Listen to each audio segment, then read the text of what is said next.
সেটা আবার আস্তে আস্তে বাড়ছে, মেঘটাও ডাকছে। সাদা ডালটা বড় ছিল। নমস্কার, কেমন আছেন সবাই? আজ হচ্ছে বৃহস্পতিবার, বাজে এখন সকাল 6টা। এসেছি এখন ছাতে। এখন কাল তো সারাদিনই বৃষ্টি হয়েছে, পরশুও হয়েছে, তবে আজকে ওয়েদারটা সকাল থেকে একটু পরিষ্কারই লাগছে। এই যে হালকা হালকা রোদ উঠেছে, আর গাছগুলো বৃষ্টি পেয়ে অনেকদিন পর যেমন প্রাণটা ফিরে পেল। আর এই যে জবা দুটি বেশ আজকে একসাথে দুটি অনেক দিন পর ফুটেছে।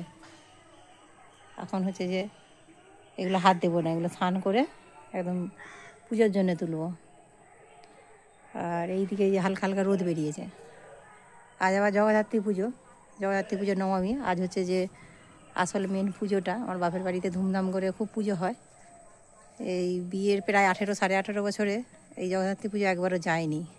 তবে ইচ্ছা আছে, দেখি যদি আজকে সময় বের করতে পারি একবারটি যাব, তবে চলে আসবো, থাকবো না আর।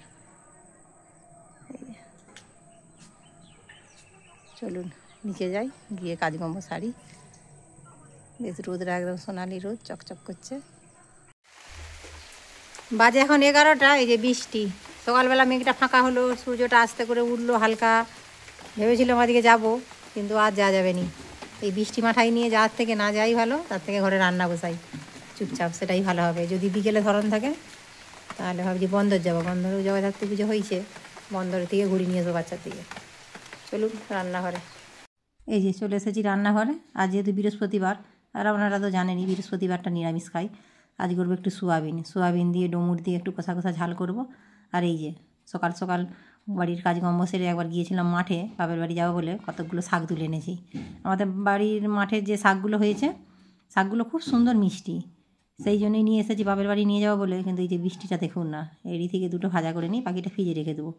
যদি যাই নিয়ে যাবো, নেই তো ফ্রিজের থেকেই বার করে রান্না করে ফেলবো, 2-4 বারে শেষ হয়ে যাবে। এইগুলো হলেই হয়ে যাবে। এদিকে বৃষ্টিটাও আস্তে আস্তে দেখছি ধীরে ধীরে বেশ বাড়ছে বৃষ্টিটা। এই কটা বেছে নিয়ে রান্না করব। এদিকে বৃষ্টিটা আবার আস্তে আস্তে বাড়ছে, মেঘটাও ডাকছে, মনে হচ্ছে আর থামবে নি। এমনি তো 3-4 দিন বৃষ্টি হওয়ার কথা, জল ঝড় অন্য সাইডে হচ্ছে, আমাদের দিকে হয়নি। চলুন আমি আমার রান্নাটা করে নিই। রান্না করে বরং এই বৃষ্টির দুপুরে একটা লম্বা টানা ঘুম দেবো অনেকদিন পর। তারপরে বিকেলে যদি ধরন থাকে যাবো সে বাচ্চার দিকে নিয়ে বন্দরে। বৃষ্টিটা বেশ ধীরে ধীরে ভালোই বাড়ছে। এদিকে রান্নাটা করে নিয়ে তারপরে খাওয়া দাওয়া করে লম্বা টানা ঘুম দেবো। আর বিকেলে যদি ধরন থাকে একবার বন্দরটা টুক করে ঘুরিয়ে নিয়ে আসবো। বন্দরেও জগদ্ধাত্রী পুজো হয়, অনেক দিন থেকেই হচ্ছে, তবে কখনো যাইনি, এবছরই প্রথম হবে। বাচ্চারা তো প্রথমে বেশ মনটা ভালোই ছিল যে মামা বাড়ি যাবে জগদ্ধাত্রী পুজো দেখতে, কিন্তু এই বৃষ্টি দেখে ওদেরও মনটা খারাপ। ওদেরকে বলেছি যে মন খারাপ করার কিছুই নেই, বিকেলে যাব, আমাদের বন্দরের ঠাকুরটা দেখে আসবো। ওদিকে সোয়াবিনটাও ভাজা হয়ে গেছে, আলুটাও ভাজতে দিয়ে দিচ্ছি, এদিকে মশলাটাও গুটিয়ে নিই। এদিকে বৃষ্টিটা আবার একরকম দেখতে, এই যে দেখুন, একদিকে হচ্ছে বৃষ্টি, আবার কখনো রোদ বেরিয়ে যাচ্ছে, তারই মধ্যে পিটপিট করে বৃষ্টি, যেন সেই রোদ বৃষ্টির খেলা চলছে। এদিকে আলুটাও আমার ভাজা হয়ে গেছে, আর ডুমুরটা আগে থেকেই সেদ্ধ করে নিয়েছিলাম নুন হলুদ দিয়ে কেটে রেখে। এই যে আলুর সাথে একটু নেড়ে নিয়েছি। এবার হচ্ছে যে ফোড়ন দিয়ে মশলাটা কষিয়ে সোয়াবিনটা রান্না চাপিয়ে দেবো। আর ওইদিকে শাকটাও আমার বাছা হয়েই গেছে, শাকটা একটু ভেজে নেবো। শাক ভাজাটা মোটামুটি সুজনি শাকটা ভালোই খায় বাচ্চারা, আর সোয়াবিন হলে তো ওদের আর কোনো কথাই নেই, সোয়াবিনটাও বেশ পছন্দ করে। একটু আদা বাটা আর এই যে টমেটো বেটে দিয়ে দিলাম, আর রোজকার মশলা যা যা দেওয়া হয় সেই মশলাগুলোই দিয়ে দিলাম। এই যে দিয়ে দিলাম সোয়াবিন আর ডুমুর আর আলু, এটাকে ভালো করে কষিয়ে তারপরে জল দিয়ে ফুটিয়ে নেবো। অনেক আশা ছিল বাপের বাড়ি যাব, বৌদিও ফোন করেছিল আসবে কি না, সকালে ফোন করে বললাম যাব, তারপরে একটু বেলার দিকে বৃষ্টিটা বাড়ার সাথে সাথে ফোন করে বারণ করে দিয়েছি।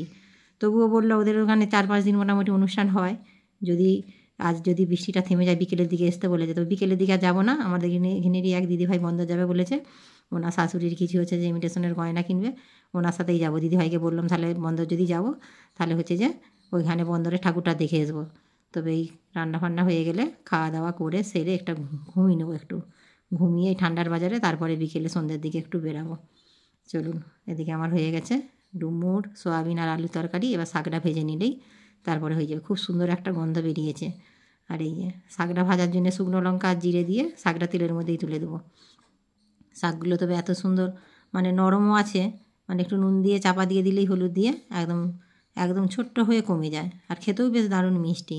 তবে রোজ রোজ সজনি শাক খাওয়াটা আবার ভালো নয়, নাকি প্রচণ্ড ঘুম পায়, প্রেশারটাও কমে যায় রোজ রোজ সজনি শাক খেলে। ওই মাঝে মাঝে করি, এবছর তো মাঠে অনেক দিন থেকেই শাক হয়েছে, আর একদিন তুলে এনেছিলাম, আর এই আজকে একটু তুলে এনেছি।